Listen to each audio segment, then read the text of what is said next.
Hello everyone, Set here. Today I'm going to be making my first, hopefully of many, Shrike guides. Uh, I'm going to be covering abilities, leveling, and equipment. Those are the primary issues that I think new players need to address. If you have questions about powers, feel free to ask me in the comments.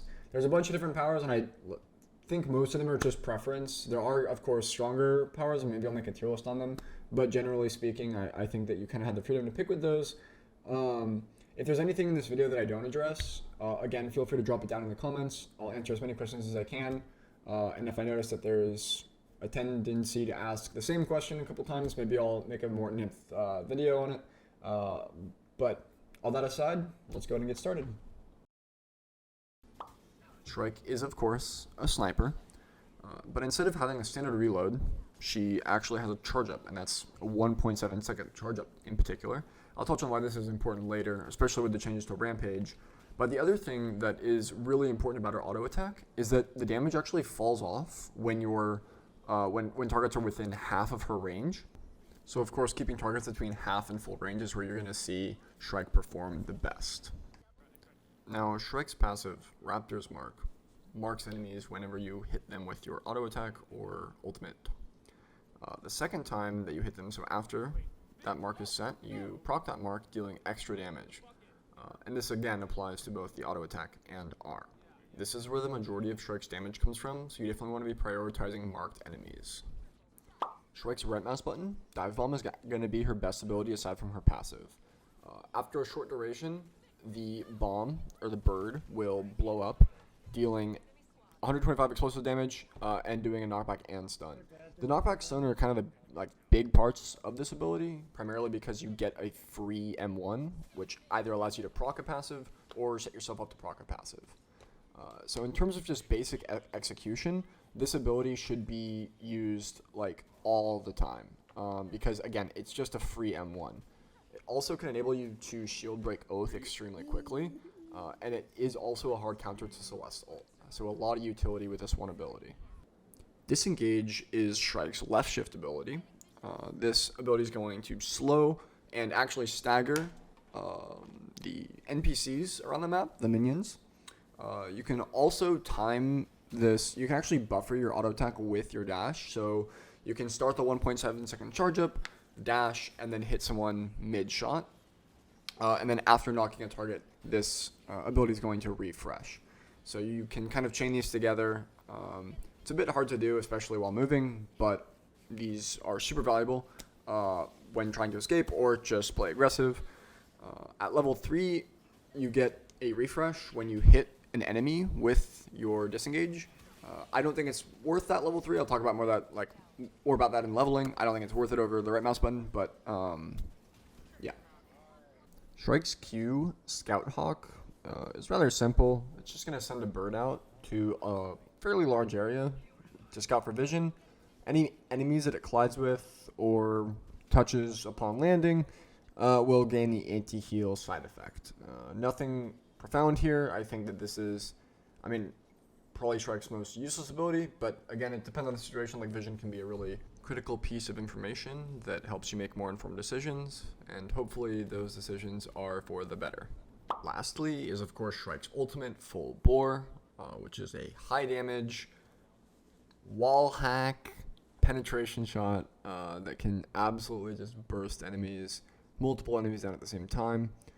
So say you have two enemies that are both marked. Hitting your R on both of them will proc to passive and likely kill both of them. So lots of potential with this one. You can also do the reverse. So you can set up your passive by colliding enemies with your ultimate and then finishing them off with your M1, as I did in this clip here. When it comes to leveling, you're probably going to be sticking to the same order for the first 3 levels. Right mouse button, left shift, then Q. You want to take right mouse button first to help you clear camps, get XP quicker, and then you can kind of scale up after that.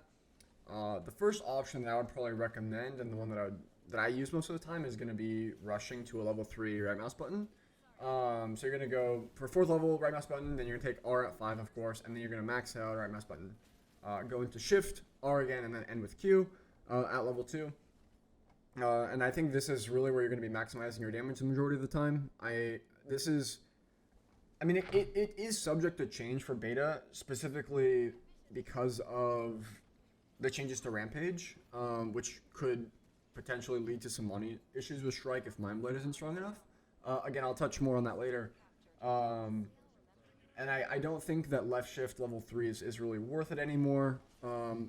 But it has been kind of in the past, especially with dive comps like First Team Next Fest. There was some debate about whether or not you should take left shift level 3, like especially in arena.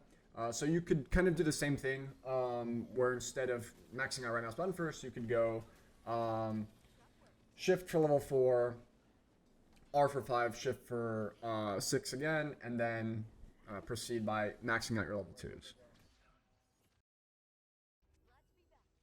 So Rampage used to provide stacks that gave you bonus AP as you kept doing damage and just hitting abilities up to some cap. It recently got a rework so that now the max stacks are 10 instead of 5, and you don't get any bonus AP until you hit 10, at which point you get 50 AP.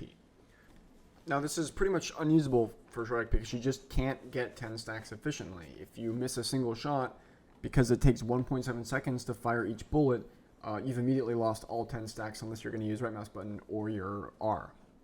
Not to mention that as Shrike, stacking 10 stacks of Rampage takes a really long time, and most fights just aren't going to last that long. So instead of using Rampage, I'm probably going to be running Mindblade this patch. I tested out a little bit on the technical test that was last Monday. That gives you the mana, gives me the mana that I want so that I can spam right mouse button. I cannot emphasize this enough. If you aren't running Mana Blade, I just don't think that you're using right mouse button enough of the time. So some people are running like Overdrive and Big Game Hunter, Overdrive and Grace.